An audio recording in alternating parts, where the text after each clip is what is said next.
बिस्मिल्लाहिर्रहमानिर्रहीम। इमाम अली रज़ी अल्लाह ताला अन्हो से पूछा गया, या अली, वो कौन सी औरत है जो हज़ारों मर्दों से बेहतर है?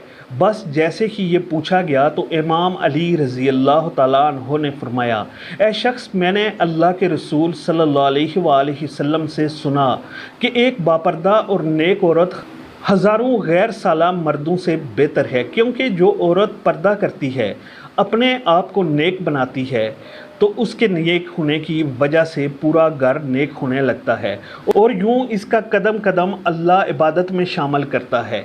इसके घर का काम करना, अपने बच्चों के अच्छी परवरिश करना अल्लाह के नज़दीक तमाम नेकियों से अफजल होता है। इस तरह वो नेक औरत हज़ारों गैर साला मर्दों से अफजल होने लगती है। और वो औरत जो बेपर्दा हो, बेहयाई फैलाए, अमाल बद करे, तो अल्लाह इस औरत पर लानत भेजता है और चाहे वो कितनी भी नेकियां करे, अल्लाह कबूल नहीं करता और यूं वो दुनिया व आखिरत में रुसवा होकर अल्लाह की नाराज़गी का सबब बनती है।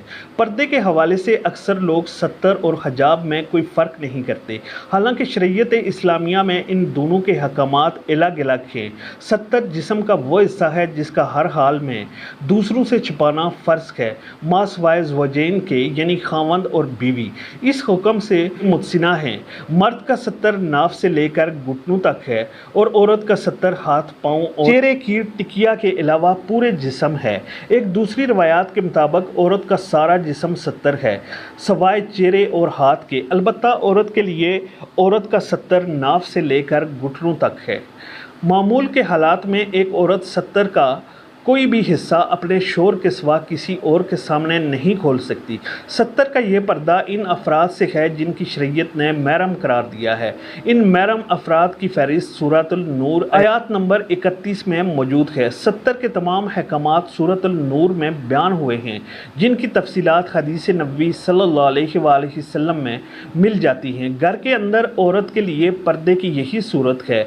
अलबत्ता हिजाब औरत का वो पर्दा है जिसे घर से बाहर किसी ज़रूरत के लिए निकलते वक्त इख्तियार किया जाता है। इस सूरत पे शरीयत के वो अहकामात हैं जो अजनबी मर्दों से औरत के पर्दे से मुतल्लक हैं।